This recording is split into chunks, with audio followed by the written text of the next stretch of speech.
মেয়েদের পেশাবের পরে পানি ব্যবহার করার পরে মোছার জন্য আলাদা কাপড় ব্যবহার করা জরুরি কিনা, আজানের সময় কিছু খেলে গুনাহ হবে কিনা, দুই হাতের উপর সিজদা করলে সিজদা আদায় হবে কিনা, শার্টের হাতা এবং প্যান্ট কি গুছিয়ে রেখে সালাত পড়া যাবে, নামাজের সিজদা অবস্থায় যদি পা উঠে যায় তাহলে নামাজের কোনো সমস্যা হবে কিনা, কোরবানির সাথে সন্তানের আকিকা দেওয়া জায়েজ হবে কিনা, বিতরের নামাজ কি কি সূরা দিয়ে পড়তে হয়, নতুন কোনো কাপড় পরে না ধুয়ে নামাজ পড়ে নামাজের কোনো ক্ষতি হবে কিনা, স্বামী সিগারেট খেলে ওয়াইফের করণীয়, কোনো বাচ্চার বিছানায় প্রসাব করলে বিছানা চাদর ওয়াশ করা যায় কিন্তু জাজিম বা তোষকে প্রসাব করলে ধোয়া যায় না, এক্ষেত্রে করণীয় কি, টিকটিকি দেখলে কি মারতেই হবে, প্রয়োজনে কি খুঁজে খুঁজে মারতে হবে, বিষয়টা নিয়ে খুব দ্বিধাদ্বন্দ্বে আছি, জানাবেন প্লিজ। কোরআন কারীম যদি ভুল বশত পায়ে লাগে অথবা নিচে পড়ে যায় করণীয় কি, নামাজ শেষে জায়নামাজ সালাম করা কি ঠিক, ভাঙা প্লেটে খাওয়া যাবে কিনা, অনেক জায়গায় বসে প্রসাব করার ব্যবস্থা নেই, দাঁড়িয়ে পেশাব করতে হয়, এরকম পরিবেশ আমরা কি করব।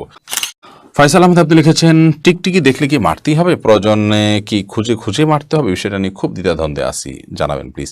না, খুঁজে খুঁজেই আপনাকে মারতে হবে এমন কিছু এমন কোনো বাধ্যবাধকতা নেই, বরং আপনার চোখে পড়েছে উপদ্রব করে আপনি মারবেন, কিন্তু এটার জন্য আপনি খুঁজে খুঁজে বেড়াবেন, এটার পিছিয়ে পিছিয়ে ঘুরে বেড়াবেন, আপনার অনুসন্ধান করে বেড়াবেন, এই কথা হাদিসে বলা হয়নি।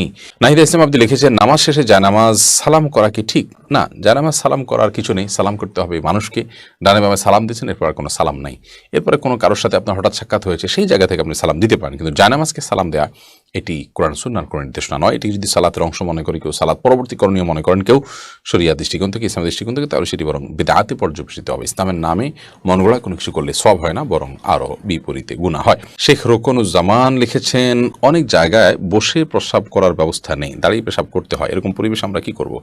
যদি কোনো প্রকার ব্যবস্থা না থাকে এবং দাঁড়িয়ে পেশাব করা ছাড়া নিরুপায় থাকেন তাহলে আপনি অবশ্যই দাঁড়িয়ে পেশাব সেখানে করতে পারেন, যেহেতু আপনি নিরুপায়, কিন্তু নিয়মিত অভ্যাস বাড়ানো সঠিক নয়, কারণ নবী করিম সাল্লাল্লাহু আলাইহি ওয়াসাল্লাম বসেই সবসময় পেশাব করতেন, তবে বিশেষ একবার তিনি দাঁড়িয়ে পেশাব করেছেন এবং সেটি কারণ ছিল এমন একটা জায়গায় তিনি গেছেন যেখানে ময়লা আবর্জনা চতুর্দিকে ফেলেছে মানুষ এবং সেখানে বসার মতো কোনো জায়গা ছিল না, সেজন্য তিনি সেখানে দাঁড়িয়ে পেশাব করেছেন। প্রজাপতি নীর আইডি থেকে আপনি লিখেছেন ভাঙা প্লেটে খাওয়া যাবে কিনা, ভাঙা প্লেটে খাওয়া যাবে, কোনো অসুবিধা নেই, ভাঙা আয়নায় মাথা চেহারা দেখা যাবে সেটাতে কোনো অসুবিধা নেই।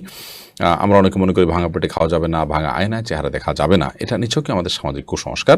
ভাঙা প্লেটে ভাঙা অংশে জীবাণু থাকতে পারে, সেজন্য আপনি ওইটাতে খেলে অস্বাস্থ্যকর হতে পারে, সেটা তো আপনার একান্ত স্বাস্থ্যগত বিষয়, বাট সেটাও তো নিশ্চিত নয়, বিধায় ভাঙা প্লেটে খেলে যে গুনাহ হয়ে যাবে বা নাজায়েজ হবে এটা সেরকম নয়, এবং ভাঙা আয়নায় চেহারা দেখলে কোনো অসুবিধা হবে না। এমনি মুস্তাফিজুর রহমান আপনি লিখেছেন কোরআন কারীম যদি ভুল বশত পায়ে লাগে অথবা নিচে পড়ে যায় করণীয় কি, ভুল বশত পায়ে লাগলে অথবা নিচে পড়ে গেলে আল্লাহর কাছে মাপ চাইতে হবে, যদি এটা অনিচ্ছাকৃত তারপরে মাপ চাই নিতে হবে, এবং সেই সাথে ভবিষ্যতের জন্য এরকমটি না হয় সেজন্য সাবধানতা অবলম্বন করতে হবে। এর কারণে আপনার বিশেষ কোনো কাফারা নাই। আমরা ছোটবেলা থেকে যে সমস্ত কথা শুনে আসছি যে এর কারণে এত কেজি লবণ দিতে হবে, চাল দিতে হবে গরিবকে ইত্যাদি, এগুলো আমাদের নিজেদের মন গড়া নানান কথাবার্তা। মূলত যদি পড়ে যায় ইচ্ছাকৃত নয় বরং ভুলে পড়ে গেছে, তাহলে সেক্ষেত্রে সেটার কারণে আপনার বিশেষ কোনো করণীয় নাই, সামনে থেকে সাবধানতা অবলম্বন করতে হবে, এবং যেটি হয়ে গেছে আল্লাহ কোরআনের প্রতি অনিচ্ছাকৃত তার জন্য আল্লাহর কাছে মাপ চাইতে হবে। রাসেল ভূঁইয়া আপনি লিখেছেন কোনো বাচ্চার বিছানায় প্রসাব করলে বিছানা চাদর ওয়াশ করা যায় কিন্তু জাজিম বা তোষকে প্রসাব করলে ধোয়া যায় না, এক্ষেত্রে করণীয় কি, যেই সব দ্রব্য যে সমস্ত জিনিসপত্র আসবাব ইত্যাদি এগুলোতে পেশাব লাগার পর সেটি পরিষ্কার করার কোনো বই নেই, সেটা রোদ ইত্যাদি দিয়ে ওটা আলামত দূর করে ফেলতে হবে, এত বেশি রোদ দিতে হবে, এত বেশি আপনার সেটার দুর্গন্ধ দূরের উদ্যোগ করতে হবে যে সেটাতে নাপাকের কোনো আলামত বা নামলেশ নেই, তো এর মাধ্যমে সেটি পাক হয়ে যাবে। বিশেষ করে ফ্লোর, ওয়াল, গাছ এই টাইপের অনেক কিছুই আছে যেগুলোকে ওইভাবে আসলে ধোয়া সম্ভব হয় না, তো সেগুলোতে নাপাকের আলামত যেটি আছে সেটি দূর হয়ে গেলেই সেটি ব্যবহার করা যাবে।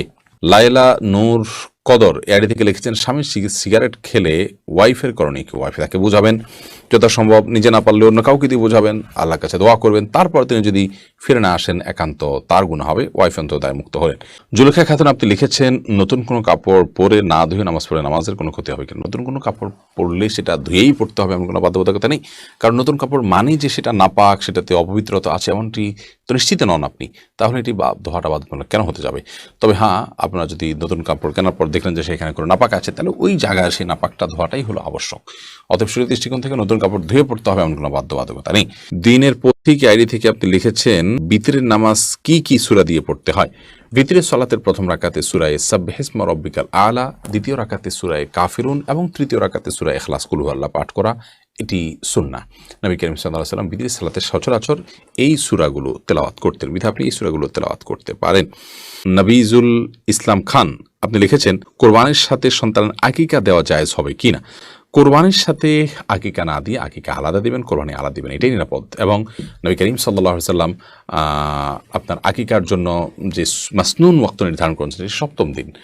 কোরবানির জন্য সেটার জন্য অপেক্ষা কেন করবেন? যদি কারো সপ্তম দিনটা কোরবানির দিন হয় এবং সেই দিনে গরুতে তিনি কোরবানির আকিকা একসাথে দেন, হানাফি মাযহাব অনুযায়ী হয়ে যাবে। বাট অন্যান্য ওলামা ইকরাম অনেকে নিষেধ করেছেন। নিরাপদ মত হলো এগুলোকে আলাদা আলাদা করে দেওয়া।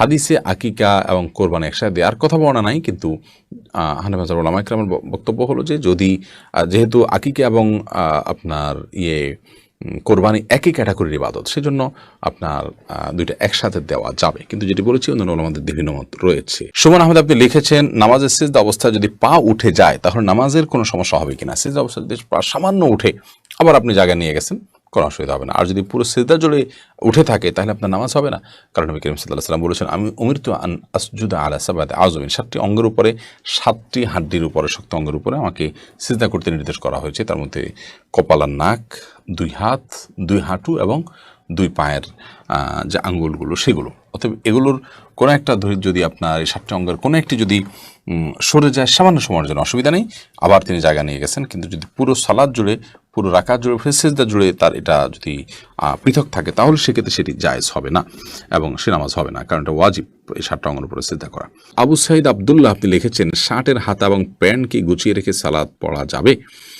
শার্টের হাতা এবং প্যান্ট গুছিয়ে সালাত আদায় করা মাকরুহ, নবী করিম সাল্লাল্লাহু আলাইহি ওয়াসাল্লাম নিষেধ করেছেন এটি, এই জন্য এটা ছেড়ে সালাত আদায় করতে হবে। তবে হ্যাঁ, প্যান্টের বিষয়টা হলো সেটা যদি কেউ টাকনুন নিচে পড়ে যায় সেটা থেকে বাঁচার জন্য গোছান, তা সেটা জায়েজ আছে, কিন্তু সেটা সলাতে শুধু না বরং সবসময় এরকম রাখতে হবে। এইচ.এম. হাসান লিখেছেন, 2 হাতের উপর সিজদা করলে সিজদা আদায় হবে কিনা। সিজদা করবেন আপনি জমিনে, হাতের উপরে সিজদা করবেন না। যদি কোনো কারণে হাতের উপরে কেউ সিজদা করেন, হয়তো জমিন তার জন্য উপযোগী না বা জমিনে করার কোনো ব্যবস্থা নেই, আদায় হয়ে যাবে তার সালাত। রাইসানি আপনি লিখেছেন, আজানের সময় কিছু খেলে গুনাহ হবে কিনা। আজানের সময় কোনো কিছু খেলে কোনো গুনাহ হবে না। আমরা অনেকে মনে করি আজানের সময় কিছু খাওয়া বা পান করা যাবে না, এটা করা যাবে না, ওটা করা যাবে না। আপনি যে কোনো কাজ করতে পারেন, টয়লেটে থাকলে আপনি টয়লেটে কাজও সারতে পারেন। তবে আপনি যখন টয়লেটে নাই, পবিত্র জায়গায় আছেন বা স্বাভাবিক অবস্থা আছেন, তখন আপনি আজান শুনলে আজানের জবাব দেওয়ার চেষ্টা করবেন। এটা হলো মূল কথা। খেতে গেলে খাওয়ার ফাঁকে ফাঁকে আপনি আজানের জবাব দেওয়ার চেষ্টা করবেন, কিন্তু আজান হলে কিছু খেতে পারবেন না এমন কোনো কথা নেই। এখানে বিষয় হলো জবাব দেওয়ার চেষ্টা করবেন যদি আপনি পবিত্র জায়গায় থাকেন।